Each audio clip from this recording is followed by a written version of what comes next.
আমরা সারাদিন অন্য আলোচনা বাদ দিয়ে শাওনের মতো একটা খুবই লো গ্রেডেড একটা ফোর্থ ক্লাস মানে ইস্যু নিয়ে আমরা আলাপ করতেছি বাংলাদেশে 101টা গুরুত্বপূর্ণ সমস্যা রেখে আর কি। এই যে এফডিসির তৃতীয় থার্ড গ্রেডেড ফোর্থ গ্রেডেড নায়ক নায়িকারা যে সকল বক্তব্য বলছে, আমরা দাবি করতেছি এটা জুলাইকে অসম্মান করছে, শহীদদেরকে অসম্মান করছে, এটা ফৌজদারি অপরাধের ফ্রেমে আনা যায় কিনা। এই তো মাননীয় প্রধানমন্ত্রীর সামনে ছাত্রদলের এক নেতা বলছে না যে শাওন কি শেখ হাসিনার থেকেও বেশি শক্তিশালী।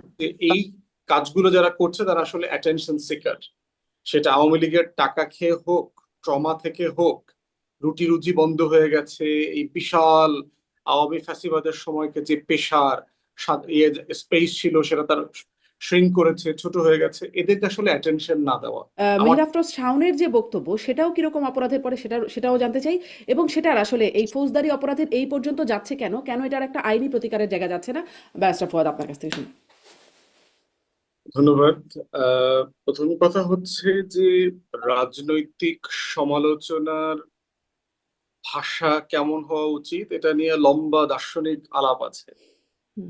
আমরা বিপ্লবের সময় দেখেছি যে ফ্রেঞ্চ রেভলিউশনের সময় অথবা জারের এগেনস্টে যখন বলশেভিক রেভলিউশন হচ্ছে, ইউরোপের বিভিন্ন সিভিল ওয়ারের আলোচনাগুলোতে আমরা দেখেছি যে বিপ্লবীদের এই বিভিন্ন এক্সট্রিম ল্যাঙ্গুয়েজ ব্যবহার করবার কালচার আছে।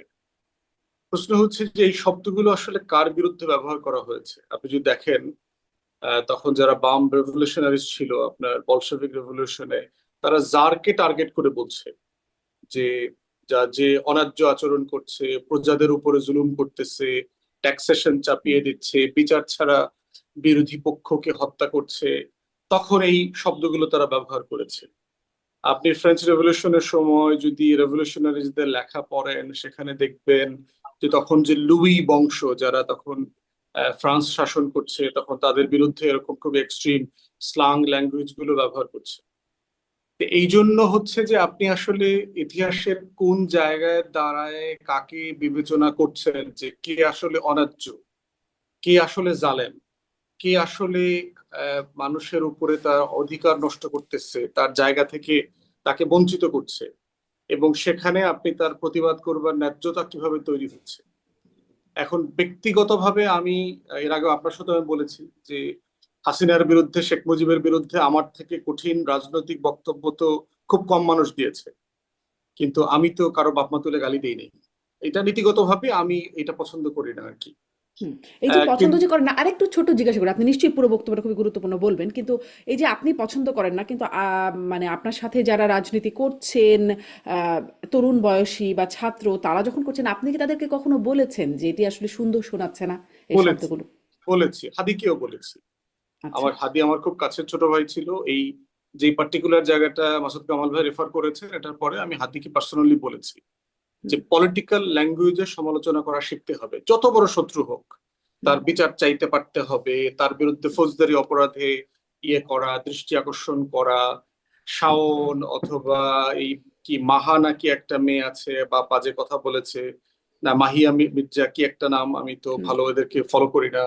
তারপরে এই যে এফডিসির তৃতীয় থার্ড গ্রেডেড ফোর্থ গ্রেডেড নায়ক নায়িকারা যে সকল বক্তব্য বলছে, আমরা দাবি করতেছি এটা জুলাইকে অসম্মান করছে, শহীদদেরকে অসম্মান করছে, এটা ফৌজদারি অপরাধের ফ্রেমে আনা যায় কিনা, এই তর্কটা তুলতে হবে। কিন্তু একটা গালির বদলে আবার দুইটা গালি, তো ওকে, ও যেহেতু পাবলিক লিঞ্চিং এর কথা বলতেছে, তো ওকেও আইনা ও রাস্তায় পাবলিক লিঞ্চিং করতে হবে, মানে এইটা তো মানে মানে কাম্য না আর কি। পার্সোনালি আমি এই ধরনের জিনিস পছন্দ করি না, এবং যাদের সাথে আমাদের সম্পর্ক আছে আমি সবসময় এটা বলি যে পলিটিক্যাল ল্যাঙ্গুয়েজে কথা বলা এবং এটা সমালোচনা করা এবং ফৌজদারি ফ্রেম তৈরি করা প্রয়োজনে ফ্রেমের ব্যাপারে পরামর্শ দেওয়া। যে রাষ্ট্রকে আজকে দেখবেন যে মাননীয় প্রধানমন্ত্রীর সামনে ছাত্রদলের এক নেতা বলছে না যে শাওন কি শেখ হাসিনার থেকেও বেশি শক্তিশালী, তার বিরুদ্ধে কেন অ্যাকশন নেওয়া হচ্ছে না? তো সে তো সর্বোচ্চ জায়গাতে গিয়েই তো এই দাবিটা তুলেছে, এই প্রতিবাদটা সে করেছে, এবং সেখানে তাকে কোনো গালাগালি করতে হয়নি, কোনো বাজে শব্দ ব্যবহার করতে হয়নি। তো সেই আসলে এই তর্কটা যে তার বিরুদ্ধে অ্যাকশনটা কি হবে, মানে তার বিরুদ্ধে থানায় জিডি হয়েছে দেখলাম, ওই যে আপনি আরেকজন অভিনেত্রীর কথা বলছেন, তাদের দুজনের নামে দেখলাম থানায় জিডি হয়েছে। তারপরে তার বিরুদ্ধে আসলে কি হতে পারে? একটা তো হচ্ছে যে আপনার জুলাই নিয়ে পার্টিকুলারলি তো কোনো আইন নাই, যে জুলাইকে আন্ডারমাইন করলে, জুলাইয়ের সত্যতা অস্বীকার করলে, অথবা শহীদদেরকে যদি কোনোভাবে হেয় করা হয়, ছোট করা হয়, তাহলে পার্টিকুলারলি কোনো ফৌজদারি অপরাধের তো ফ্রেম নাই। কারেন্ট পেনাল কোডে যেটা আছে সেটা হচ্ছে সর্বোচ্চ আপনি ইনসাইটমেন্ট পর্যন্ত যেতে পারবেন, ডিফামেশন পর্যন্ত যেতে পারবেন আর কি। তাহলে সেটাও আপনি লিগ্যাল ফ্রেমে কতটুকু একজনকে আপনি মানে কারাদণ্ড দেবার মতো অপরাধে অভিযুক্ত করতে পারবেন, সেইটা একটা একটা মানে এটা আরো দেখার বিষয় আছে আর কি। মূল বিষয়ের জায়গা হচ্ছে যে আমরা মনে করি যে এই কাজগুলো যারা করছে তারা আসলে অ্যাটেনশন সিকার। সেটা আওয়ামী লীগের টাকা খেয়ে হোক, ট্রমা থেকে হোক, রুটি রুজি বন্ধ হয়ে গেছে, এই বিশাল আওয়ামী ফ্যাসিবাদের সময়কে যে পেশার স্পেস ছিল সেটা তার শ্রিঙ্ক করেছে, ছোট হয়ে গেছে, এদেরকে আসলে অ্যাটেনশন না দেওয়া আমার দৃষ্টিতে এটা হচ্ছে বেস্ট পলিসি। জাস্ট অ্যাভয়েড করা, ইগনোর করা। ইগনোর করতে পারলে যেটা হতো না যে মানে এটা মানে এমনিতেই একটা জিরো শেয়ারে চলে যেত।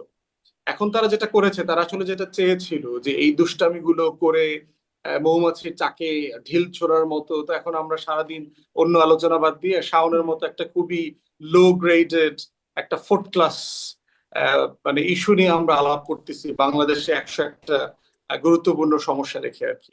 তো আমি পার্সোনালি এগুলো হচ্ছে ইগনোর করবার পক্ষে। মানে এগুলো আপনি এগুলো এমন জায়গা যে শুধু ফেসবুক স্ট্যাটাসের উপর ভিত্তি করে যদি আপনি ফৌজদারি অপরাধের দিকে যেতে থাকেন, এই মামলা করে শেষ করতে পারা যাবে না। এটা কদিন পরে তো তারেক রহমান, বিএনপির লোকজন মনে করবে যে আমরা তারেক রহমানের বিরুদ্ধে লিখতেছি। আমরা এই বিএনপির সময়টা হয়েছে না, ফেসবুক স্ট্যাটাসের কারণে 6-7 জনকে তো গ্রেফতার করেছে, রিমান্ডে নিয়েছে, বিভিন্ন সময় নিয়েছে। এখন প্রশ্ন হচ্ছে যে এইটাকে আপনি আসলে পলিটিক্যালি কালচারালি ফেস করতে হবে, যে এই যে আওয়ামী সম্মতি উৎপাদন করে তাদেরকে আসলে কিভাবে এ ব্যাপারে তর্ক হতে পারে যে আসলে আমরা তাদেরকে কিভাবে ডিল করব, ইগনোর করাটা বেস্ট সলিউশন কিনা। এবং কিন্তু ইগনোর এই যে ইগনোর না করে এবার একটু মানে আমি জিজ্ঞাসা করছিলাম শাওনের জন্য আসলে তাকে বিচারের মুখোমুখি করার সুযোগ আছে কিনা বা আইনি ব্যবস্থা কি, এবারে যদি অপর পক্ষের দিকে যায় যারা আসলে প্রকাশ্যে তাকে এভাবে মারার হুমকি আরো নানান রকম হুমকি দিচ্ছেন, মাসুদ কামাল একটু বলছিলেন, তাদেরকেও কি আইনের ফ্রেমে আনার কোনো জায়গা আছে কিনা বা তাদের জন্য কোনো ব্যবস্থার জায়গা আছে কিনা? যদি যদি আমি সালাউদ্দিন আম্মারের স্ট্যাটাস পড়ি নাই, মাসুদ কামাল ভাই যেটা বলছেন, যদি এইটাতে কেউ অ্যাক্ট করে, এই ঘটনার পরে যদি কেউ অ্যাক্ট করে এবং যদি পুলিশের কাছে অথবা আদালতের কাছে এটা মানে কানেক্ট করা যায় যে তার স্ট্যাটাসের কারণে ওই 1 লাখ টাকা 2 লাখ টাকা পাওয়ার কারণে এই যদু মধু কদু গিয়ে শাওনকে মেরেছে, চড়থাপ্পড় দিয়েছে, এইটা যদি কজেশনটা প্রমাণ করা যায় তাহলে তো অবশ্যই ফৌজদারি আচ্ছা, অপরাধের মধ্যে কজেশন পড়ে যাবে। প্রমাণ না করা গেলে হয় না, মানে এমনিতেই কাউকে হুমকি ধামকি এগুলো কোনো অপরাধ এতে নয়, কোনো ওটা অ্যাক্ট না করলো না, হলে? না ধরেন কোনো অ্যাক্ট করলো না, আমি বললাম যে আহ, আপার বাড়িটা জ্বালায় দাও আমেরিকাতে গিয়ে, এটা কেউ পাত্তা দেয় নাই, কোনো শেয়ার কমেন্ট কেউ হয় নাই, কেউ এটাতে অ্যাক্ট করে নাই, এটা পাগলামি বলতে শেয়ার পারেন আর কমেন্ট কি। তো অনেক হয়েছে, শেয়ার কমেন্ট তো অনেক হ্যাঁ, হয়েছে। ওইটাই বলছি যে ওইটা যদি কেউ অ্যাক্ট করে তখন আপনি এটা ইনসাইটমেন্ট ট্রিগার করতে পারবেন, ওইদিকে নিতে পারবেন। কিন্তু ধরেন এটা যদি কেউ পলিটিক্যাল স্টেটমেন্ট আকারে, প্রতিবাদ আকারে নেয় যে হ্যাঁ ওকে আসলে এটাই করা দরকার, এই সেই ফেসবুকে স্ট্যাটাস দিয়ে শেষ হয়ে গেছে, এবং এরকম ধরেন কোনো অপরাধ ধরেন সালাউদ্দিন আম্মারের কথা বলছিলেন, তো সালাউদ্দিন আম্মারের মাঝখানে আরেকটা ছোট্ট ক্লিপ ভাইরাল হয়েছিল, দেখেছিলাম আর কি, যে মাশরাফির বাড়ির সামনে গিয়ে বলছে যে যারা আবার ফ্যাসিবাদী হয়ে উঠবে তাদেরকেও পুড়িয়ে দেওয়া হবে, এরকম কথা বেশ একটু মানে তাকে বলতে শোনা যাচ্ছিল। ফলে মানে এই কথাগুলোরও কি কোনো আইনি ব্যবস্থা নেওয়ার মতো জায়গা নাই? মানে বিষয় দেখেন, মানে জেনারেশনাল একটা রিয়েলিটি আছে বাংলাদেশে, বয়স, কে কোন ভাষায় কোন বয়সে যে বক্তব্য দিচ্ছে, কথা বলছে, সেটা আসলে কতটুকু আপনি প্যারেন্টিং এর জায়গা থেকে, গার্ডিয়ানশিপের জায়গা থেকে ডিল করবেন, কতটুকু কালচারালি ডিল করবেন, কতটুকু ফৌজদারি অপরাধের জায়গা থেকে ডিল করবেন, সেটা আমাদেরকে সমাজ আকারে মানে একটা জায়গাতে আসতে হবে, কনভারসেশনে আসতে হবে। সবকিছুতে ফৌজদারি ফ্রেমে চলে গেলে যেটা হবে, সমাজে তো কেউ কথা বলবে না, কেউ তো জি। কারো সমালোচনা করবে না। হুম, আমাকে আমাকে নিয়ে দেখতেছেন না সারা দিন রাত যেগুলো হচ্ছে, তো এগুলো তো মেরে ফেলবো, তুই মানে হচ্ছে নেক্সট হচ্ছে না স্বাধীন। কাকে নিয়ে, এখন সেটাই হচ্ছে প্রশ্ন, আপনাকে হ্যাঁ, নিয়ে বেশি হচ্ছে, আরেকজনকে নিয়ে একটু কম হচ্ছে। এটা মনে হয় এখন একটা নতুন বাস্তবতায় পরিণত হয়েছে।